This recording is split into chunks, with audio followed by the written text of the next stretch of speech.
ବିଜେଡିର ରାଜ୍ୟସଭା ସାଂସଦଙ୍କ ଭିତରେ ଏମିତି ବି ଅଳ୍ପ ଅଛନ୍ତି, ଆଉ 2 ବର୍ଷ ପରେ ଆହୁରି କମିଯିବେ। ତଥାପି ସେମାନଙ୍କ ଭିତରେ ଗୋଟିଏ ଫାଟ ସୃଷ୍ଟି ହୋଇଛି।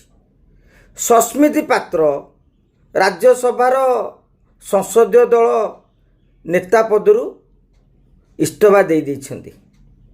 ଏବେ ତାଙ୍କ ସ୍ଥାନ ନେଇଛନ୍ତି ମାନସ ମଙ୍ଗରାଜ ଏବଂ ଉପନେତା ହୋଇଛନ୍ତି ସୁଲତା ଦେଓ। ଅର୍ଥାৎ ମାନସ ଓ ସୁଲତା ଏବେ ବିଜେଡି ରାଜ୍ୟସଭା ସାଂସଦମାନଙ୍କର ନେତୃତ୍ୱ ନେବେ ପାର୍ଲାମେଣ୍ଟରେ। କିନ୍ତୁ ଚର୍ଚ୍ଚା ହେଉଥିଲା ସନ୍ତୃପ୍ତ ମିଶ୍ରଙ୍କୁ ରାଜ୍ୟସଭା ସଂସଦୀୟ ଦଳର ନେତା କରାଯିବ।